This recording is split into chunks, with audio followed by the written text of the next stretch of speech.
My IELTS writing and speaking grammar is always a problem. I always end up making some grammatical mistakes. I think as a result, my marks are completely going down in my writing IELTS and speaking IELTS.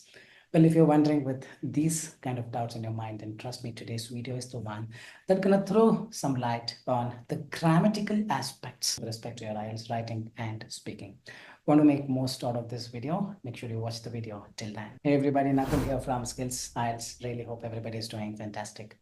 I'm back with yet another super awesome pop-back video on 5 grammar tips for your IELTS writing and speaking. Well, before we get into the video, if not subscribed to this channel, kindly click on the subscribe button. Anytime you need online assistance, it's a paid assistance. We've shared the information in the description of this video. You can click on the WhatsApp link, send us a message. We will do the needful. All right, without any further delay, let's straight away get right into the 5 grammar tips to improve your writing and speaking. Here you go. The very first grammar tip is to always have a mixture of simple, compound, and complex sentences, whether if you're speaking in your IELTS speaking or writing in your IELTS writing. So what do I mean by the simple, compound, complex sentences? I've seen a lot of students just resort to write or speak only simple sentences which do not attract a lot of marks from the grammar perspective. So let's understand with a small example as to what I meant by the mixture of simple, compound, and complex sentences. The paragraph that you are seeing on my screen reads, to start with, adopting electric vehicles can significantly reduce pollution caused by fossil fuel emissions. This is a simple sentence. A sentence which is devoid of meaning, which do not have any connectors or subordinate conjunctions or relative clauses like since, although, though, even though, despite, in spite of, or which, that. If all of these words are not there, or any of the connectors like and, nor, but, at, for, or, so, that is termed as a simple sentence. The first one is a simple sentence. Second one, this is because traditional vehicles emit harmful gases such as carbon dioxide, which contribute. Now it's very simple to write two simple sentences here. This is because traditional vehicles emit harmful gases such as carbon dioxide, full stop. This contributes, correct? Two simple sentences. We removed that full stop and added which contributes, which made it a complex sentence. The last sentence, therefore, the use of electrical vehicles is a step forward in creating a cleaner and more. This and is like Ram and Lakshman. This is not a connector. This is a conjunction. And more sustainable environment, and comma is missing here, and such a step could be really beneficial. So this and towards the end is acting like a connector, being bridged between two sentences, which makes it a compound sentence. Meaning first sentence we have simple sentence, second we have complex, and third we have compound. Let's take one more example. Firstly, the advancements in technology have made online education more accessible to students around the world. Simple sentence. This implies that learners no longer need to rely solely on physical classrooms, which becomes a complex sentence.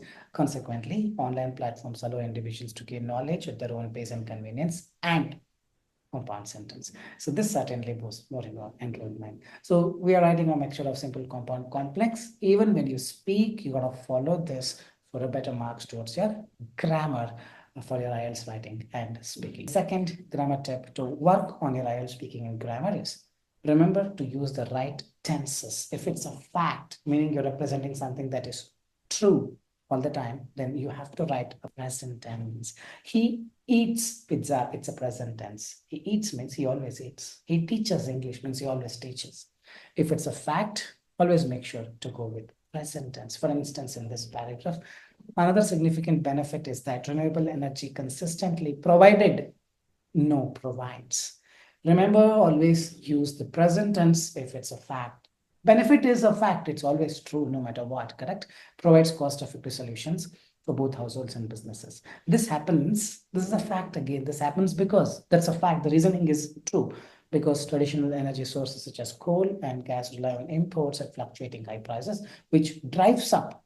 Now, throughout, I'm using a present tense, which drives up overall expenses. On the other hand, when governments establish, not established, or have established, have been establishing, no continuous tense, no present perfect continuous tense, past perfect tense, present perfect tense. No, it's simple present tense.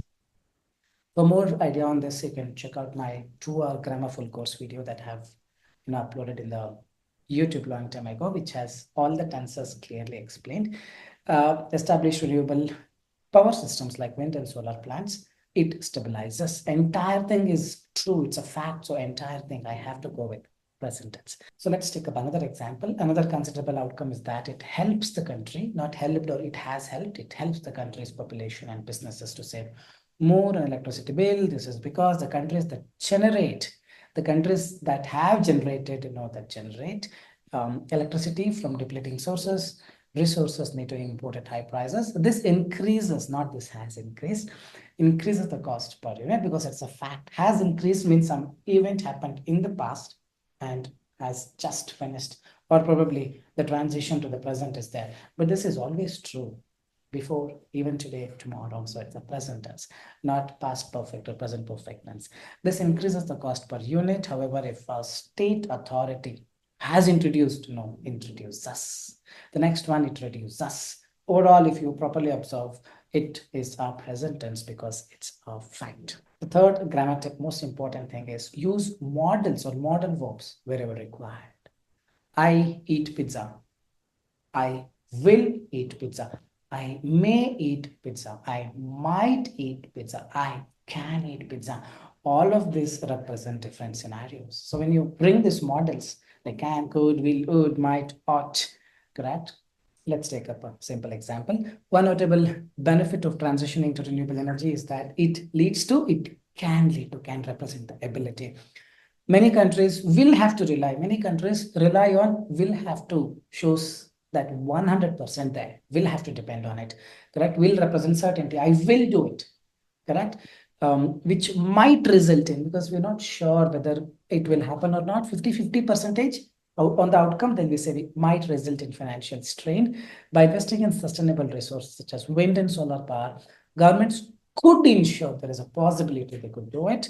This shift may also contribute, 50-50 possibility. So this shift contributes is a fact, may also contribute is, like a prediction. So wherever the models are needed, you use them, your marks will go up. The next grammatic is don't use the articles if you're not sure, but if you are using them, use them rightly. So what is this article concept? A and the. Remember, a and comes for singular, the can come for anybody. But a and an cannot come for plural. And if there is a singular noun, you are supposed to use a and an, or if you're in doubt, you can use the. But if you don't use the, if you don't use a and an also, then that leads to problems. Let's take up a small example. Childhood memories often shape our perspectives and value as you grow older. This doesn't have any singular noun as such. I vividly remember the time. The time represents the time which you're aware of. That's called definite article. You're certain about it. When I was eager to join a school. Now you can either say the school or a school, but if you just say to join school, that's gonna be the problem. So use them rightly. If you're in doubt, put the school, the for everything, it works. But if you don't put anything, that's where the problem starts. Although I was nervous about speaking in front of an audience, audience or an audience because it's starting with a. My teacher encouraged me to participate and guided me through the preparation process, because the process that you are aware of, or you can say through our preparation process. If you don't say the or both, then that leads to problems.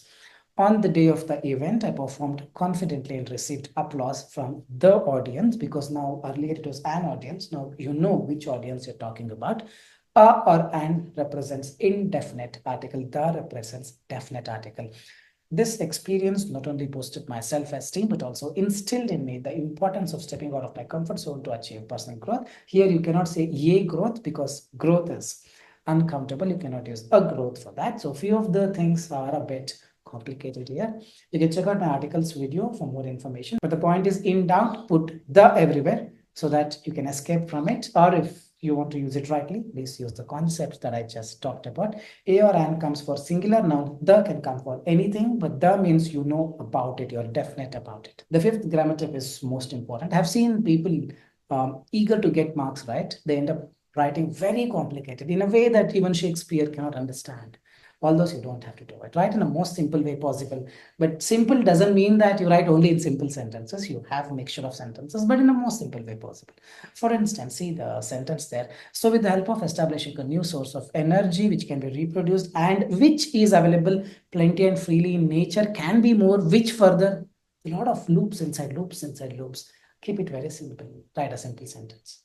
add which and write another simple sentence. Write a simple sentence, add and or so, connector, another simple sentence. Don't add this lot of which. So establishing a new source of energy can be advantageous with a full stop. This is because such a type of energy can be reproduced easily and it is plenty and freely in nature. This may mean it further benefits the country economically. Just see the distinction between the first para and the second para. You yourself will understand what is complicating actually mean. I really hope this was an informative content. If you believe the same, like, share, and subscribe, and leave your valuable comments in the comment section. With this, I'll park the video here. Soon we'll be back. Till then, take care. Bye-bye. Thanks much.